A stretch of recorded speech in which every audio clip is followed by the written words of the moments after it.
On today's show, I am joined by my good friend Tyler Jones for a last-second preview of the season, stuff on the exhibition slate, Dyson Daniels, what to look for coming up in the future, and much more. And it's coming up right now.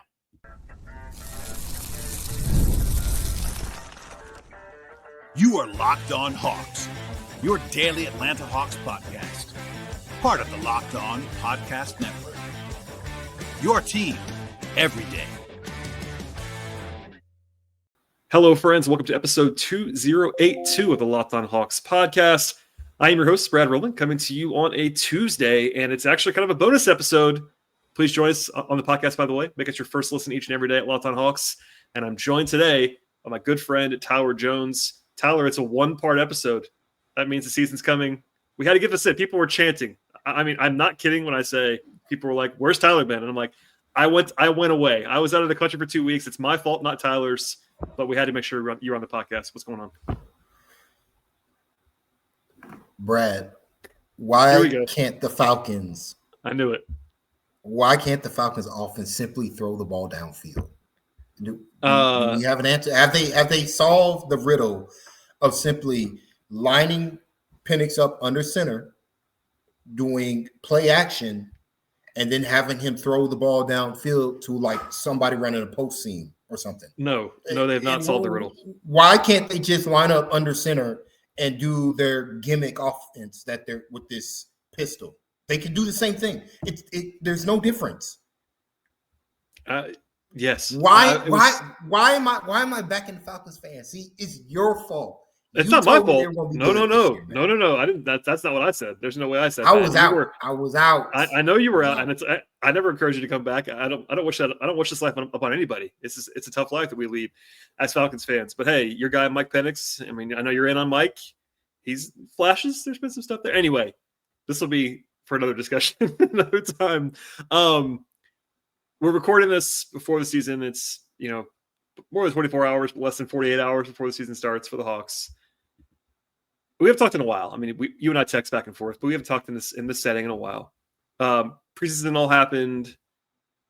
I want to ask you about that, what you saw, what you took note of. Dyson's extension happened as we're recording this. It's already gone down 4 years, $100 million. Rotation storylines.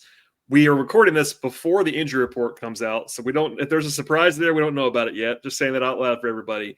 But where do you want to start with this? Like, what's on top of your head right now about the Hawks as the season looms? And for the first time in a while, they have like tangible expectations and buzz and all that. I was thinking about this in my morning walk. Like, this is like legitimately the first year where in the Trae Young era where I kind of feel like Trae isn't the most important player on the team. Like I kind of don't think like, I mean, we kind of know what Trae's going to do and how good he is and all that good stuff. But like part of me is kind of honestly impressed. Just I want to take a macro view of Trae for a second.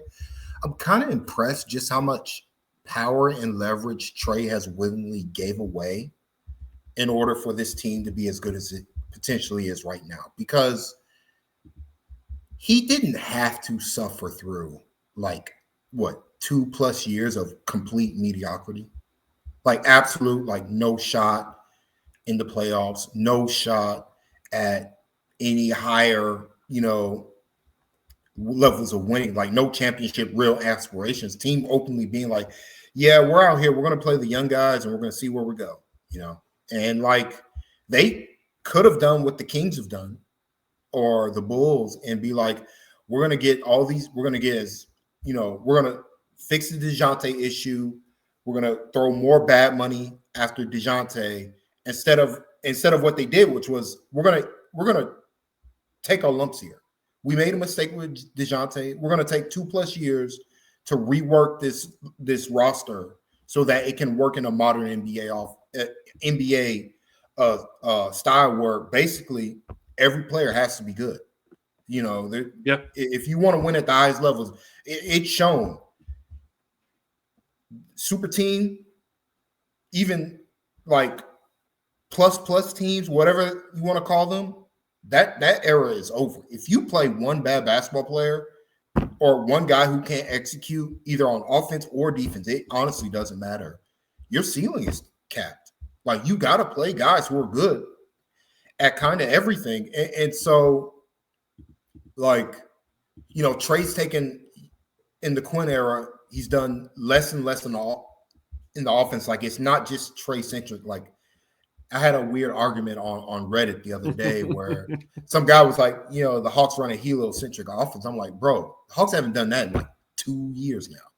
Like, Trey, if the Hawks ran a heliocentric offense, Trey would be putting up 30 and 10s and get all NBA considerations.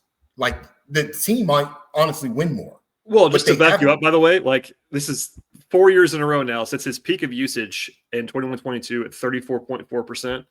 It was 32.6, then 30.5, and then 29.6.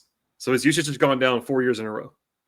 It's gone down. And just beyond that, like, his shot attempts has gone down. Like, he's not, he is looking to more than score. Like, that is, and he's like, I'm trying to get the most efficient shot every possession. And now I feel like this year, what I saw in preseason, particularly when Jalen played, when Jalen didn't play, that's a separate, I want to talk about that in a second. But when Jalen played, Jalen was the point guard. Like, Jalen Johnson ran the offense. Jalen Johnson was the one who the Hawks were putting the ball in the hands, and he was like, all right, I got all this space now. This guy's pressing up on me. Like, I'll just literally just run right by him and then lay the ball up. And like, I was there at the Grizzlies game. Like, I said this on ATL 20, I'm gonna say it again here. I was stunned that the Grizzlies started the game putting Kentavious Caldwell-Pope on one, because like, just the size difference. I think it was an acknowledgement of, I think they understood, the Grizzlies and like other teams are going to understand, like, Jalen's going to be the one who's going to have the ball in his hands, maybe as much as Trey this year, potentially even more, based on the gravity of Porzingis. Like, that gravity is real. You have to cover him outside the 3-point line, or he's going to bury your team. And so, like, I think that's going to open. Like, I like, you know, Jalen All-Star talk. I think there's a chance this year. Like, I understand it was only a couple games he played in preseason, but what I saw, I'm like, Jalen might be better than Trey this year. No one likes paying rent, me included. If you actually have to pay rent, you might as well get something for it in your own life, and that is where Built comes in. Built is changing the game by turning your rent payment into real rewards that you can actually use for yourself. When you pay rent through Built, you can earn flexible points that can be redeemed towards hundreds of different hotels and airlines, future rent payment, your next Lyft ride, and much more. But Built's not just about rent. It's about rewarding you around your entire neighborhood. With Built, your rent actually finally works for you. You're earning points every month on something you actually have to pay anyway, whether you're grabbing food at a local restaurant that you love or simply heading to the gym. In your own life, you are still earning rewards with Built. From your neighborhood to your travel plans, Built has made everyday life feel more rewarding. Turn your rent into rewards and start earning points around your neighborhood by going to joinbuilt.com/lockedonnba. That is JOINBILT, joinbuilt.com/lockedonnba. And when you get there, make sure to use that link so they actually know that we sent you. One more time, it's joinbuilt.com/lockedonnba. This is brought to you by Skims. When I found out that Skims actually makes underwear for men, I was definitely intrigued by that. I've heard a lot about their quality from friends and family, and I had to give it a try for myself. Let me tell you, it definitely lives up to the hype in a big way. Many people have issues with their underwear, whether it's questions with fit or with comfort, or just finding the right style that you actually want in your life. Skims changes all of that. Their men's line offers something for everyone, from boxer briefs to classic briefs, all designed with a perfect balance of comfort and style in mind. And for example, the stretch 5-inch boxer briefs have absolutely rave reviews. They're perfect for an active lifestyle. They move with you. They never lose their shape, and they stay in place all day. Whether you're working out or just running errands, the most comfortable and reliable underwear available anywhere is Skims. Plus, they have a lightweight material that feels amazing in any situation possible. You can shop Skims Men's at skims.com/lockedonnba and also in Skims stores. When you get there, also let them know that we actually sent you to them. After you place an order, select podcast in a survey and select our show in the menu that drops down and follows below. One more time, the place to go is skims.com/lockedonnba. It's funny because when I had Robbie on to the Southeast a week ago, not even a week ago now, we both mentioned not that Jalen would be better than Trey, but that it was a possibility. Yeah. And people got mad at me. And I was like, guys, I think it's pretty clear, like, where I am on Trey. Like, I'm pretty high on Trey compared to most people. It's not about Trey. It's about the fact that, and again, I'm not projecting this to happen, but Jalen's ceiling has always been extremely high if he puts it all together. That's what it's about. And it's a chance of that. Because you're right. We don't want to over-index on preseason, but Jalen show what you want him to show at preseason, both physicality-wise, aggressiveness-wise, assertiveness, whatever word you want to use.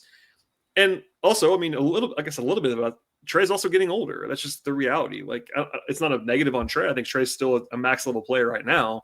But is there a way for Jalen Johnson to be like the 15th best player in basketball this season if he like has a great year? I would say maybe. Like, that's not like off the table. But moreover, maybe it's like Jalen's 22nd and Trey's 29th. Like, I'm not saying he's going to like suddenly lap Trey as far as effectiveness, but like, I'm on your side there. Like, there is a chance in the near future, whether it's this year or next year or whatever, at some point Trey's going to go down a little bit. And you hope, honestly, we've said this before, but if you're a Hawks fan, you almost have to hope that Jalen is better than Trey. Yeah. At some point soon, because as much as I've defended Trey forever, I think the best version is maybe not like Trey's going to get older and older. He's not going to suddenly get better and better. He might shoot better this year than he shot last year. I think he will shoot better, actually, because the team is better around him. But like, Trey isn't going to suddenly be a top 5 player in the league, guys. Like, that's not going to happen. So you need to have the multiple guys. The whole plan for the Hawks is to have multiple top 30 guys versus to have the one guy like the Nuggets do, for example. And it's going to be something to monitor with Trey in particular, because I want to stay on this point. Every team was looking to attack Trey in pick and roll, like in preseason. Like, whoever Trey was guarding, that guy was running the offense, and it was like every possession. And I think it's acknowledgement, one, like Dyson, Ricochet, and Jalen are all like good to very good defenders. And Porzingis is a center. So it's just like he's going to have to step it up defensively, combined with I am interested to see if his finishing returns or not. Because preseason, it was like hit or miss. Like and it's very simple why he's not finishing that well. Like, he's not getting that much lift. Like, he's not jumping very high on these layups. Like, he's never been a guy who could dunk the ball, but you look at old high, he had little bit more burst he's showcasing right now, at least at the rim. And so that's going to be something I want to monitor and be like, hey, does he still have it?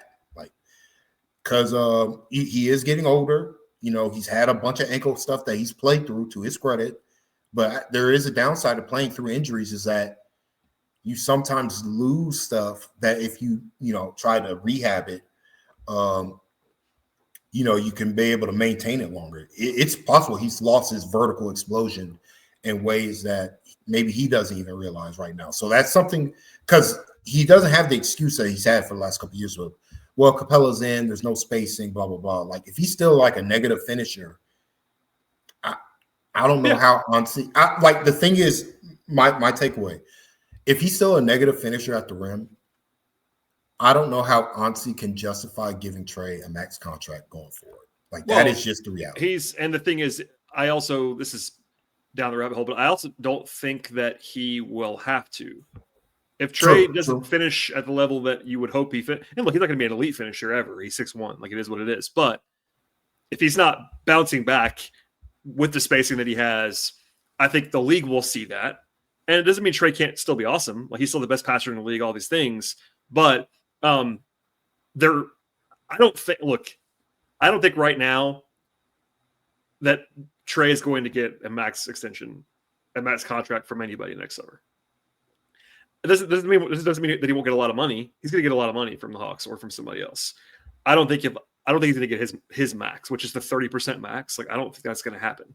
Maybe I'll be wrong, but it's the aging thing. Like, we don't talk about that forever, but like, when you're that size and that age, this is the fear always about giving Trey a full max right now. It's like he'll be 31 at the end of the contract. Like, he can still be awesome then. I'm not saying he can't be, but like that is a concern when you are that size and that age. Like the amount of guys who have still been awesome at 30, 31 at his size is not a very long list.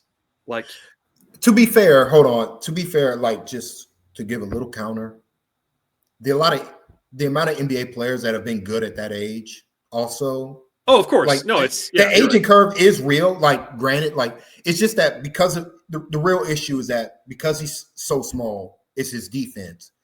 He'll never recoup any value on that, and he has to be one of the 5 best offensive players in the NBA to justify any max contract going forward, which I still believe he can be. Sure. I think here's my thing. I think if Trey has to evolve his game, and like this is and he already has been. He already has been. Too. He's been working towards it, and this is a good environment for him to do that. In that he's just got to be a more efficient. Like he's talked about it. It's not like he doesn't know this. Like Trey knows he has to be more efficient, or like no team is going to be calling.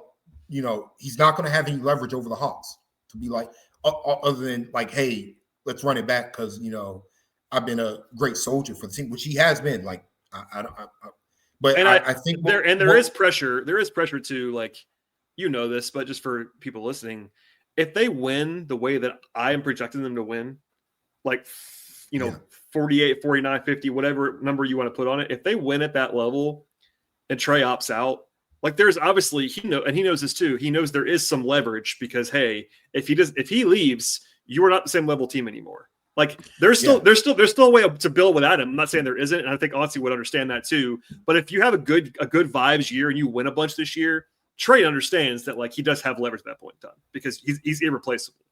It's just what it is. But you're right. You're 100% right about the way he's molded his game. I'm glad we started with this too, about the way that his usage has gone down, his attempts have gone down, his assists have gone up. He's already bought into what Quinn is selling. And that, by the way, that meant he also stopped taking mid-range jump shots, which that could be good or bad. He's actually great at that. I feel like he needs to start taking those. I kind of do too. I actually think Grant. I understand why Quinn did that, but he probably needs to just take the easier. And most guys, like I'm not like an analytical zealot, but I do lean more on the number side than a lot of people do. Most players shouldn't take mid-rangers, generally speaking. But Trey shot the heck out of the ball on mid-rangers for 2 seasons. And he's on that rare pedestal of guys where like, take them, man. If they're open, like I'm good on him shooting mid-range jump shots. I am. Because he's also good at creating space for himself in the mid-range area in particular. So like, that's why I'm like, I actually don't. I think Trey hasn't taken as many mid ranges. Has less to do with Quinn and more to do with the team that he was playing on. That too, yeah. It's everything. More often needed him to, and also like it was easier to help. Like it was easier to help off of whoever's man compared to what it's going to be this year. So he's going to have more space. He's going to have more space. So like 100%. To me, I'm like, hey. You can still be Trey Young, but you might need to be a mid-range assassin a bit more, lean into that, than taking the pull-up three-pointer. Well, and the guys, not to go down this road too much, but the guys who have at his size or relative size have been able to scale into their 30s. It's not foolproof, but they've been able to shoot that mid-range. Like Chris Paul is a great example. Chris Paul is a mid-range pull-up, all-timer. John Stockton was doing that too. Now, different player. Trey's a different player of those guys. I'm not saying he's the same player, but if you have space enough, like that's an area where you can kind of explore the space and you don't shoot 10 of those a game, but like you go from taking some of those again. He basically just stopped, which was understandable. I think what a good parallel is like what Jalen Brunson, because it's a ton of mid ranges, right? Yeah. And if I'm Trey, I'm like, if I have another guy I can trust to playmaker for this team, which is what Jalen might be able to do, and like the team needs me to score more in certain situations in isolation, like create offense. I need to create offense for myself so that we can get a good bucket. I have a good matchup. He needs to be aggressive I'm going like if a bad defender is on me, I'm taking him to my spot in the mid range and I'm pulling up instead of getting to the rim and all that other stuff. Like that's where I'm like, if you want to be more efficient, you're going to have to, he's going to have to change the way he plays. Like he just is. Like it can't be, he's still going to take, the Trey bombs. I don't have a problem with that. That sets up his passing in ways that I think I've talked about a couple times before. But it's just like, to me, I do think he's got to be more assertive in that area, because that'll force defenders to defend him differently, and then maybe that opens stuff up for more inside. But like overall, our point is like, I'm very interested, like during this season, to see where Trey is as a basketball player in this league, because like I really think it's set up for him. It's set up for him to like really get back to that all NBA level, which is what he has. Like if he wants the dollars from other teams, that's what it's got to be. If he's just the player he's been the last couple of years, I mean, he's going to have a hard time. He'll still get paid. He'll get paid, but it won't be the same level. You're right. It's wins for the team, which is not. I hate when it's superstars responsible for a win. Like, that's not it. I'm not saying that, but you know as well as I do, whether it's right or not, wins change the perception of players. That's just what happens. Mm-hmm. If they win 50 games this year, Trey will probably get outsized credit for it. Like he'll deserve credit for it in a big way. Or if they don't do well this year, he'll get outsized blame for it. That's the nature of the beast when you're the number one guy on the team. There's that. And then there's the efficiency numbers, which he knows. We talked about it. Quinn's mentioned it.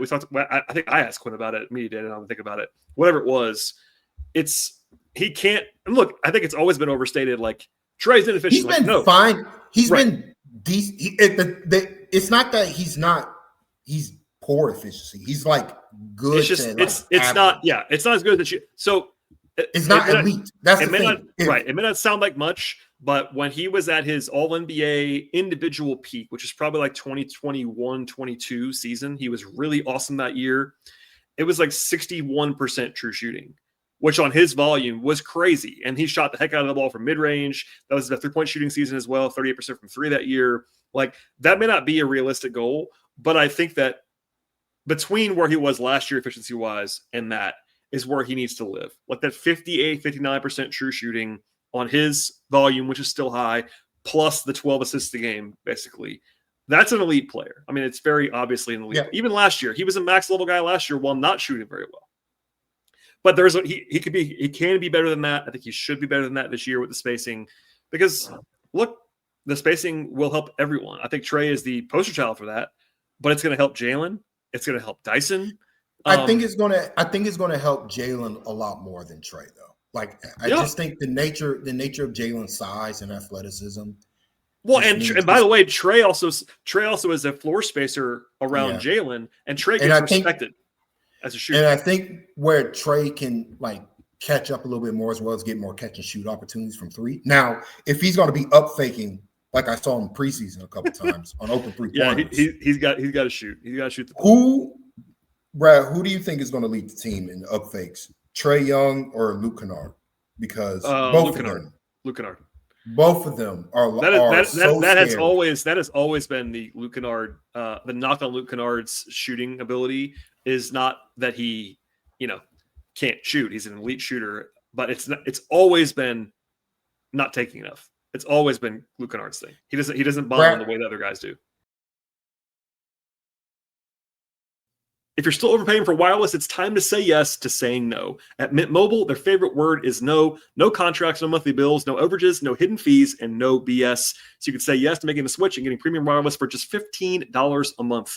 Mint Mobile makes it simple. All plans come with high-speed data and unlimited talk and text delivered on the nation's largest 5G network. You can actually bring your own phone as well if you want to. Keep your same number and your same contacts. And at Mint Mobile, I love you actually getting the same quality service that you had before, but for a fraction of the price. The setup is also really, really easy, like really easy. You keep the same phone number and then you're up and running in just minutes. Are you ready to say yes to saying no? Make the switch now at mintmobile.com/lockedonnba. That's mintmobile.com/lockedonnba.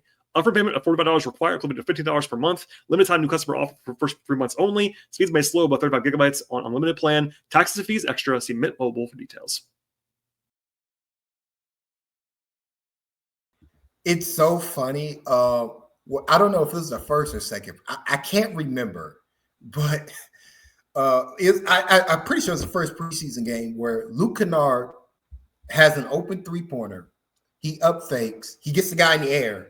And like his entire teammates are like jumping up like, oh, he's about to do it to him. And then he steps in to take like a mid-ranger. And everybody's like, everybody's face like, hey, what? I was like sidestep 3, man. Like, what are we doing, Luke? I'm like, that cannot be. Well, that can't happen in the regular season. And I think I can't remember whether it was Quinn or Honesty. Somebody kind of alluded. I think it might have been Quinn. Kind of alluded to like we're already encouraging Luke to let it fly, kind of thing. In a way that we heard with like Ricochet last year and Dyson last year. Luke is a vet. Like usually you don't have to hear that kind of thing with a veteran. But I think Quinn's gonna have to like do the same thing he did with Ricochet and Dyson and say, hey, we don't do that here. Like you're gonna have to just let it fly, man. Like it's gonna have to just go up. Quinn alluded to like 3-point shots are rarely blocked. And I think he was talking to Trey in particular because there was a point last year where Trey was just passing up every shot to drive and do something else with it. But like they got to shoot. Partly, honestly, because of these new foul rules, which I don't understand them. I don't know what isn't a foul right now. Because the game you were at in Memphis was the all-timer where like it was like unwatchable how many fouls there were.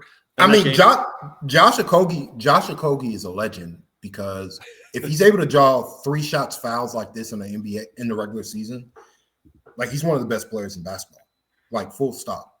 Hey, that's Gwinnett County's own Josh Okogie. Just saying that out loud. But the point is, like, guys got to be willing to shoot through a contest because if they touch you, then it's just automatic 3-point foul. I thought it was, and then. Reed Shepard played and just was legally allowed to like. Why do you hate Reed Shepard so much? Why do you hate Reed Shepard? Hold on, Brad. Like that game, I'm watching that game. I'm like, all right, so it's like Reed getting different rules for some reason. Like, is this a special program so that the Rockets can feel good about this bust? Like, what is happening? Like he's just fouling like all these. I'm like he's putting wrist on ball. I'm like, did the rules change again with Reed? I'm confused. They did not change. No, I was actually sitting with Kevin and Glenn that night, and we had a lot of fun with all of that on podcasting material. All right, so overall, I mean, Reed's going to be fighting Aaron Holiday for minutes this year, so it's like, I mean, that's possible, and we'll see tonight as people hear the same Aaron Holiday who the Hawks were begging for him to. I like Aaron Holiday, but I'm with you. Elsewhere, so you talked about Jalen a little bit. I think Jalen. I'm excited about Jalen, just generally speaking. I have to make sure before I forget. Did you have a Dyson reaction to the extension? I feel like there wasn't like there was some nuance to it. But I also didn't see like anybody other than the one guy on Twitter who hates Dyson. Everybody else seemed to be like, pretty good. I don't know. What'd you think?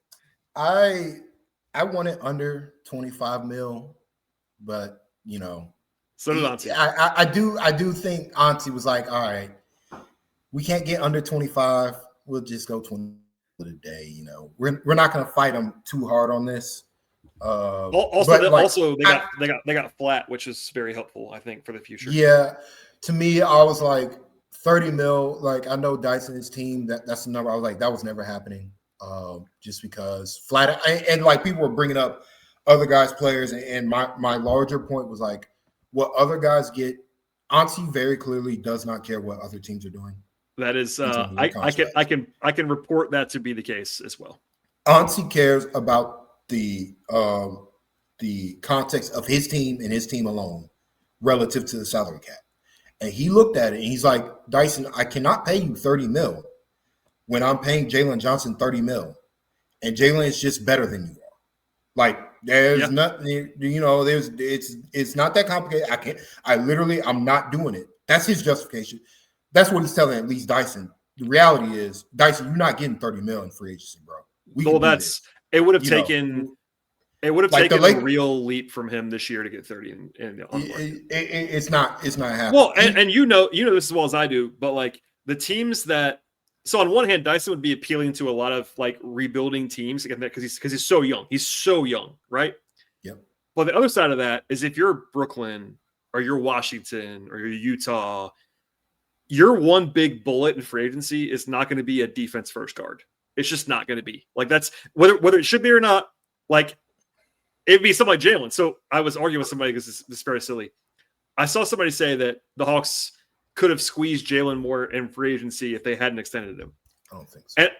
And it's not even, I think Brooklyn would have given Jalen the max this summer. Because Jalen's the kind of player that you can turn around to your fan base and say, this is our star player moving forward. If you're a rebuilding team, if you're Brooklyn, Washington, or whatever, you can say, we're giving this guy $35, $40 million a year because he's going to be our star player that we're building around. I love Dyson. You don't build around Dyson. He's not a build around player. I'll say this. I think the Lakers would have absolutely paid him I think the Lakers were the only risk I had with Dyson because he's a great fit next to Luka. Well, especially if they keep Reeves too. That would be they need a defender. So that's the one team, and I'm pretty sure Dyson could have made a market for himself. But my thing was like, what Dyson outside of his talent? Because I think he has all-star talent, and I think it would have been a mistake for you. I do too. To not be like, hey, we're gonna build around Dyson. Like I absolutely think he's the type of talent that you could help. Like I think the Wizards absolutely should have given him as much money as possible. You know, to be clear, I generally agree with you. It's that the perception is always the offense. Exactly. Offense gets paid, not defense. It's offense. Yeah, it's perception around the league where I was doubtful that young teams were going to do that because they just don't. They have not shown a willingness to do that. Combined with, I just think for what he provides to the Hawks in particular, his skill set can be replaced. It's not that he's replaceable. But just that they can get what he provides for a less dollar amount, but they're not getting the upside, which is why they ultimately came to an agreement, right? And Ansi, because they could, like, if Ansi was like, I feel like I can replace you next year and just not offer him anything. That would have been a massive mistake to me because they weren't going to do that. I mean, it's one of those things. It's not like sexy radio.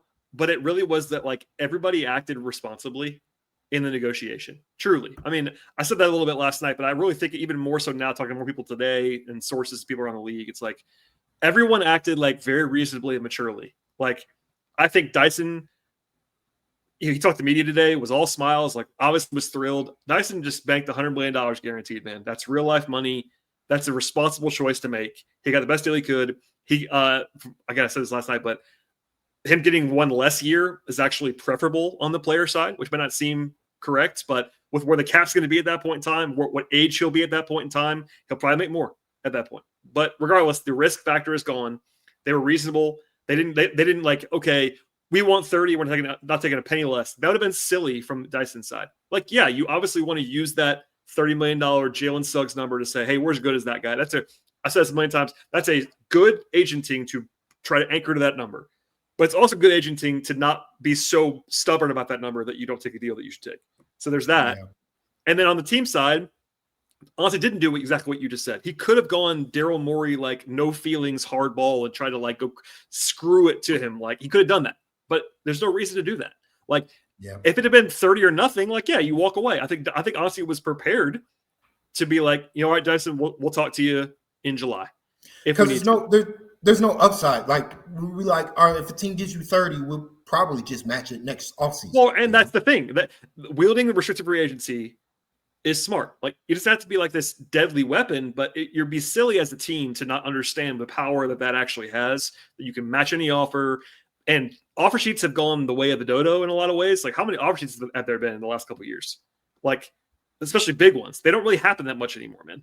Like, so honestly knows that anyway. Down the rabbit hole, but like it seems like this is a very reasonable deal. Like it's a good number for Dyson. It's flat, which really helps in the future for the Hawks. Like he'll be making 13% of the cap in the fourth season.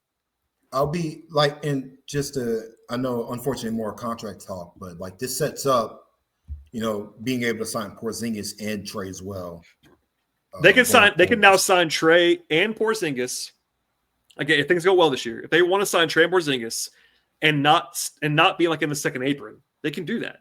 Like the tax line might be a little bit dicey, but if they want to be like a responsible, like slightly into the tax team next season with Trey Porzingis coming off a 50-win season, they can now do that because Dyson's making 25 and Jalen's making 30 and Zach's making 13 and Nikhil's making 15 and Kyle's making 15. Like, they've built this to where they can pay both of Trey and Porzingis reasonable amounts, like market level amounts, and not be screwed, which is nice. That's what you want to have as flexibility. Yep.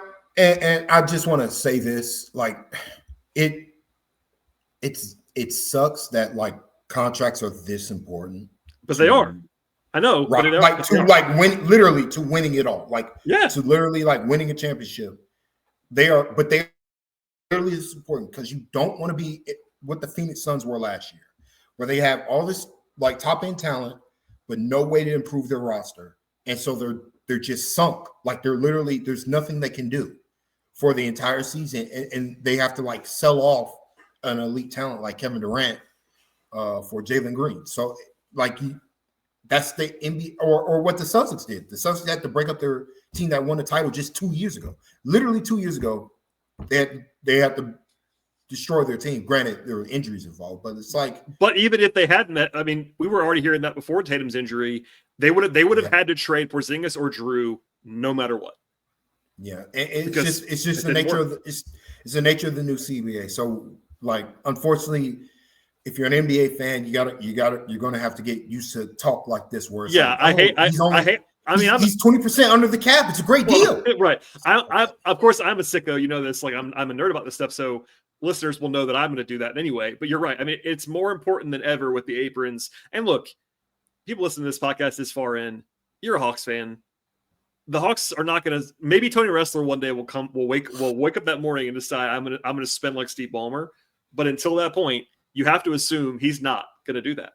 So it matters even more to the Hawks. And honestly, what you said earlier, which is like knowing your own team and operating in your own team structure and not worrying about comps or whatever, honestly is in that mode because he knows who his owner is. Like, if you're building a roster, it's something that used to drive me crazy about Travis, who I thought did a good job in some ways and a bad job in other ways. But like, they were paying extensions like they were going to be a tax team. And it's like, you can't do that and then not be, which led to them having to trade, quote unquote, having to trade guys later.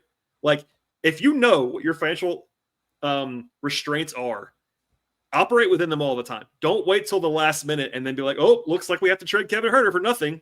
Like, that kind of thing is how you get yourself in trouble. And Hansi is very pragmatic. I keep using that word, but it's true.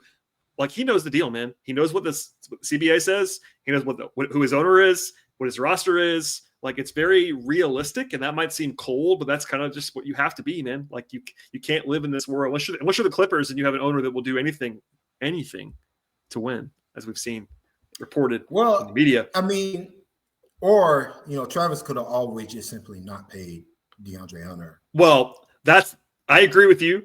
That's one that I've reported before. That was. And I'll say this. And I'll say this.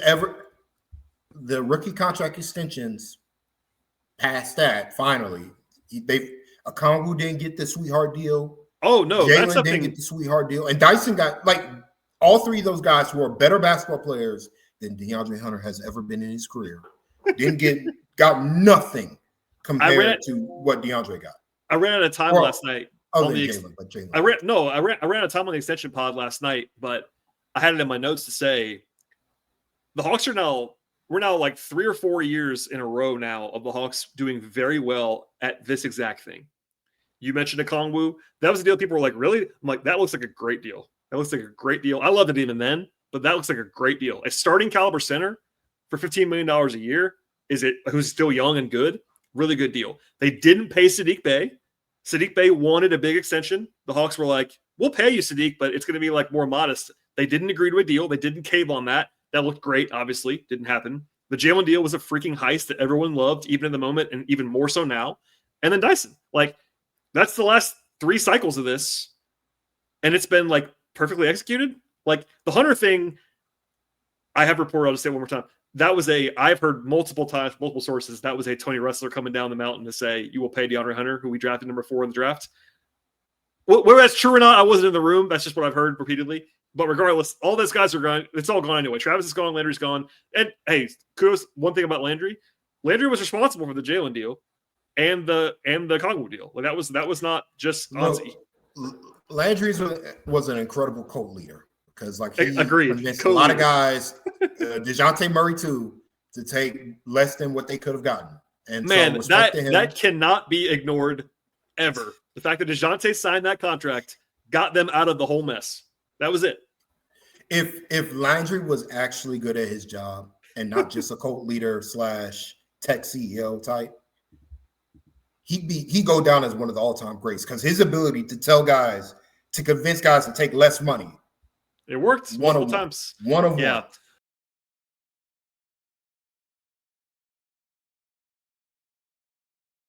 All right, before we get out of here, because we can't go incredibly long, I'll give my predictions later on the show. Do you have anything you want to get out there before the season starts? Like, how are you feeling team-wise? Are you feeling about this? Like, you have 50 wins? Like, are you feeling like this is a contender in the East? Like, where are we at with the whole pecking order in the East, Hawks projection? Because we can talk about some of the stuff later on, obviously, as well. But I feel like you should be on the record somewhere. Yeah. The Hawks are going 83-0 during the 83-0 season. NBA Cup victory final. All right, 83-0, and then 16-0 in the playoffs. So perfect season. First time in 99-0, perfect season. 99-0, perfect season. But I think the only thing is that we haven't seen it. That's literally it. Because on paper, I think this team is as good as any team in the NBA right now. But we haven't seen it, and I don't know what Quinn's rotations are. I have to stop you. Even the Thunder, because the Thunder, I think, are let's be honest, they're not as good as the Thunder are a gimmick, Brad. Come on, you don't mean that. They're a gimmick. The Pacers exposed them so hard. You do not mean that. Maybe you do. Brad, you don't mean that. The Pacers absolutely exposed them. They have very real weakness. It's just, and the Hawks have an ability I'm to not exploit saying it. they're You know what it is? Weakness. They have no power forward. Their power forwards are, I'm playing Chet at power forward, or I'm going to play Jalen Williams at power forward. And they consistently struggle against teams with real power forward size players. Pascal Siakam, before Tyrese Halliburton got hurt, was eating them alive. So I'm like, if the Hawks get in a series with them, they have the forwards on their side to be able to at least level the playing field. It's not that they're unbeatable. Yeah, that's the point. But if you're saying point differential wise, no. Again, the Thunder have the greatest gimmick in sports, where they turn everybody. Officials are legally they won 68 games. We don't see Alex Caruso committing a single foul. Alex Caruso has never committed a foul. It's one of his superpowers. Reed Shepherd has the same gift. Luka, when Luka taps in, he's got the same gift, but he doesn't realize it, and he abuses it by calling the refs all these bad names, and so they have to tee him up. Yeah, but he has the gift. He's swearing at guys in Slovenian. Who else? There's a lot of those guys have that talent where it's they will never commit a foul, so they have that going for them. But no, the Thunder are going to be elite. So I don't know about back to the East. Take the Thunder out of it. I do think the Hawks are as good as most teams in the NBA. I don't know about the Thunder though. Again, they have the greatest gimmick in sports right now, and I don't know how any team you can't touch SGA, but they're allowed to hack every ball handler. It's an incredible gimmick. Respect to them. They've broken the code of the sport. And until the refs are going to grow up and be all right, we're either counting fouls or we're not. Then they're going to win. They're going to have a plus 15-point differential and then lose to the Nuggets in the second round. So. Well, one thing in the East is that I respect the Cavs' regular season-ness. I don't. Regular season wise, I'm not saying playoffs at all. Regular season wise, they won 64 games last year. You can't just fake that. They're really good regular season. Now playoffs, a lot of Ty Jerome. Playoffs, a lot of Ty Jerome last year, Brad. I'm with you. Playoffs, I don't trust it at all. And that's, I think if I'd try for a second now to take off my analyst on level-headed cap and say, all right, for Hawks fans, with you here, I see plenty of scenarios where the Hawks make the finals. I actually do believe that. No, I'm not going to pick to make the finals, but That's a non-crazy thing. Last year, they had no chance to make the finals. 0. At any point. 0. This year, I think they do. Like, I mean, the betting market's like 10%. That's because look, in a playoff series, to your point earlier, like not jokingly at all, in a playoff series, no one in the East scares me at all. Doesn't mean the Hawks are going to beat everybody, but nobody scares me. Like in the West, you got to deal with Jokic. Jokic scares me as a person, like he's ridiculous, right? In the East, the Cavs don't scare me. We just saw what the Cavs look like in the playoffs. The Knicks don't scare me at all. Like they're good, but they don't scare me. The Magic don't scare me. Like who's supposed to scare me as the Hawks? If things go well, we don't know how it's going to go. To your point, Brad, it's like Embiid and Giannis are the 2 and 3 best players in the world, and their teams aren't good enough. Yeah, that's the issue. That's the issue. Right. It's like the most talented players in the right. Maybe if Embiid was like suddenly able to be like the Embiid from 3 years ago, the MVP guy, and the rest of the team stayed healthy, like Paul George was like bounced back and like, okay, Philly's got the talent level. If they're all healthy and everything goes perfectly, which is a peak, like it's not going to happen. Philly at least get it. Milwaukee doesn't have a talent level. Milwaukee doesn't have a talent. Yeah. They just don't. It's Giannis and Miles Turner's like pretty good and that's it. And I don't think Philly has the size anymore. Like they've traded a lot of their size for Paul George. And dude, they're very. I mean, this is not Philly podcast. They are very small. Very small. Brad, I know Philly fans need to hear this, but maybe Tobias Harris was actually pretty good for you guys. Because I mean, look at their roster. I'll make this a Hawks thing real quick. You see who's been starting at power forward in the preseason for the Sixers? Don Barlow, man. I'm like my guy, Don Barlow. Now I still like Don Barlow, but he shouldn't be starting for you at power forward. And they have Jabari Walker. Like they don't have power forwards. Like it's gonna be Paul George. So long story short, that's my framing. I'll go back to you. Other than your 99-0 prediction, 50. What are you thinking? I don't know. I think they can win 53 games, but that's because I'm super. Like I feel like Ricochet is like the X factor here, even more than Jalen a bit. He's one of them for sure. Because the talent is there. It's just more about a mentality. And like the more games he plays, I feel like the better he's going to get. And there's going to come to a point where he's going to realize he can just take the 3-pointer whenever he wants. And that's just going to open up a lot of his game. And I really believe in the talent. So that's why I'm like, if they get 50 games, and what's great about this Hawks roster is they only need like 50 games from Porzingis to me. And so it's just like, if they can get 50 games out of Porzingis, Jalen stays healthy. That's the biggest one. Jalen has to be healthy. If Jalen's hurt, now they're better equipped to survive a Jalen injury more than they've ever have in the Jalen Johnson era, we'll say. But still, that's like a big the high end outcomes for this team dies if Jalen has another season. Yeah, there's two guys. I mean, I know Porzingis is a ceiling raiser. It's still Trey and Jalen they can't afford to be without. They just can't. Like they don't have options for those guys. I think this is the first season where I'm like, they can probably lose Trey for a month or two and it not be the end of the world because of their defense. Because of their defense, right? Brad. They have to muck it up. They have like, if Trey is out, they have a chance to be a truly elite defense, like one of the best in the NBA. Like it's so funny. I'm kind of interested to see where the Hawks land defensively. Here's my take on this. If Trey was out for a month, the Hawks would simply be the 2024-25 Orlando Magic. Which is like a fine team. But they'd be, you know what they would do though? If Porzingis is healthy, they would just run the offense through Porzingis. Oh yeah. And it'd be a bunch of, I don't know. Like, so, and this goes to my Trey point about losing leverage. Like, this is the first time where I'm like, Trey will elevate this team in the playoffs, but for the regular season, I'm exclusively talking the regular season.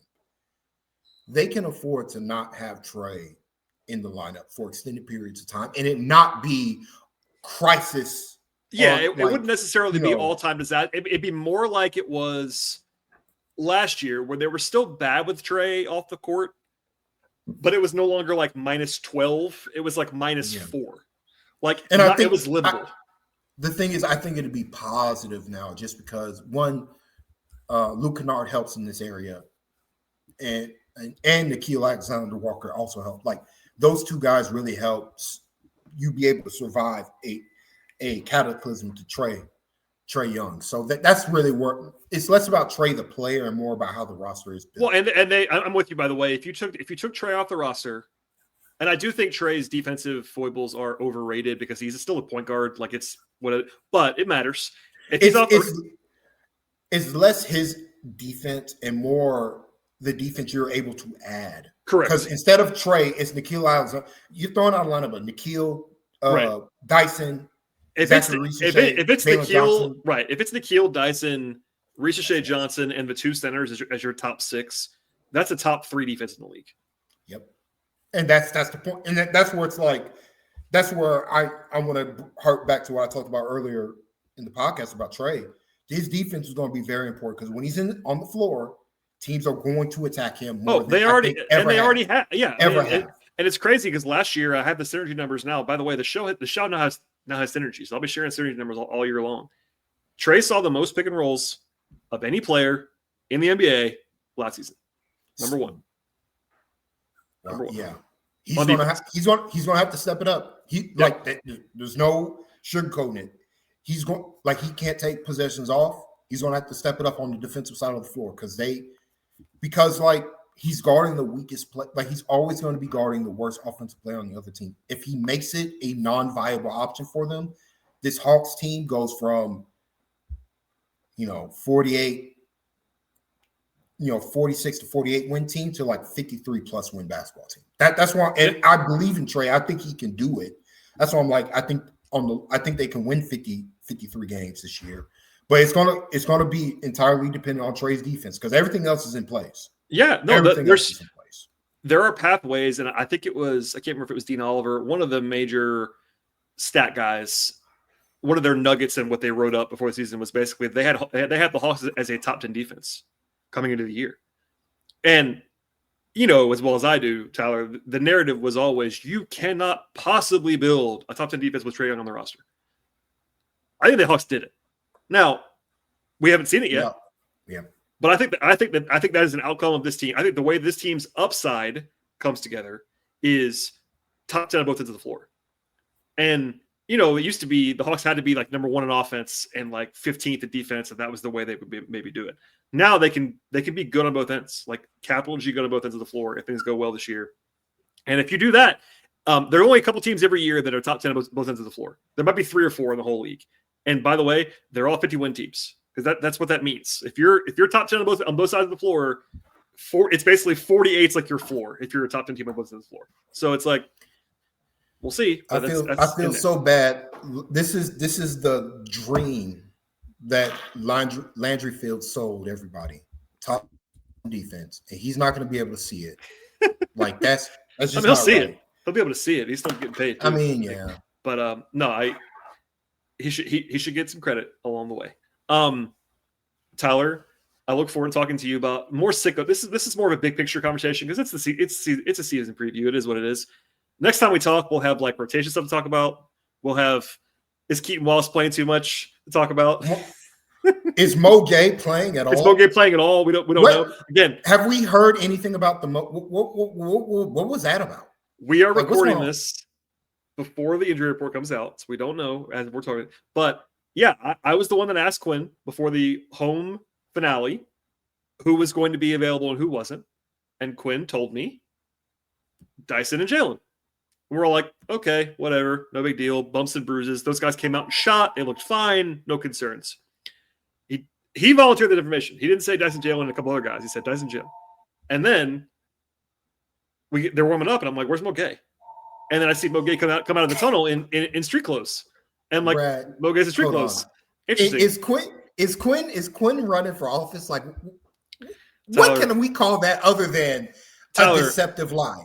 That was unreal. That's unreal that he did that. Something that Quinn really, really, really hates to do is discuss anything having to do with player availability or lineups. or starting lineups. He just absolutely hates it. It's become a running joke.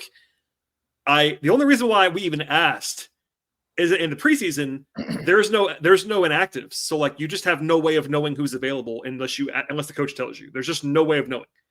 You get a starting lineup, and that's literally all you get. There's no inactive list, nothing. So it's all a guess. And that's the only reason why I'm sure he even answered the question, is because it's the preseason game. I'm sure he was told, hey, just tell him. But like the Mo Gay thing, it's like I don't know. I don't get. Like maybe he's hurt. I don't know. He hasn't. He didn't play. He wasn't in the main rotations in the first half of the games where everybody was healthy. And then maybe, the last but he also games, played some. He also played a little. Yeah, I mean, yeah. If they're, and we're deep into this one, and we'll get out of here. I will not understand a world in which Mo is like. I get it if he doesn't play every game, because they do have the three-headed monster on the front court now, like, and they believe in that, the combination of Jalen Onyeka, Jalen and Porzingis, and the two centers together. If that's what you want to do and not play Mo, I'm not like crazy against that. But if someone's playing ahead of Mo, I will have questions about that. Like my only concern, and we'll leave it here, is that you don't want to just play the three guys, because if there's an injury, you're going to need Mo at some point in the season. You're going to need Mo Gay. Porzingis is not going to play every game. He's just not. It's not happening. So I would like for Mo to get regular rotation. It doesn't have to be 20 minutes a game. I'm just saying, but he should be getting regular rotation, because he's such a difference maker on the defensive side of the floor.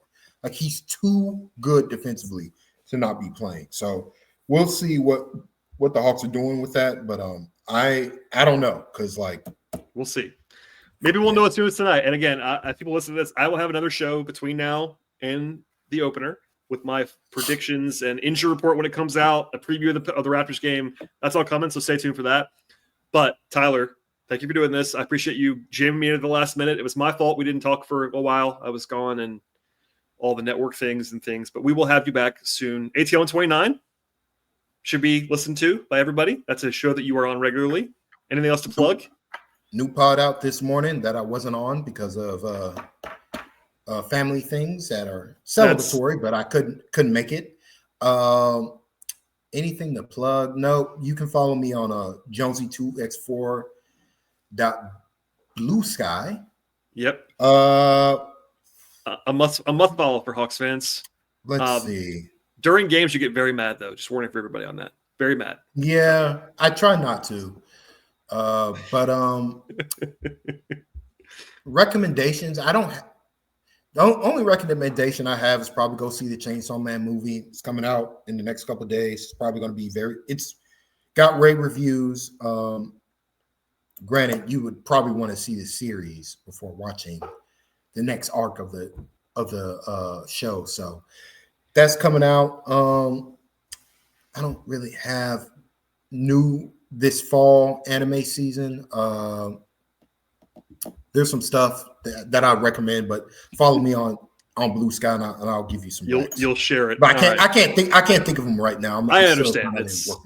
There's basketball on tonight. There's NBA basketball tonight. As we're recording this, games to count. Your guy Reed Shepherd in the lineup tonight for Houston. Not starting though. Keep that in mind.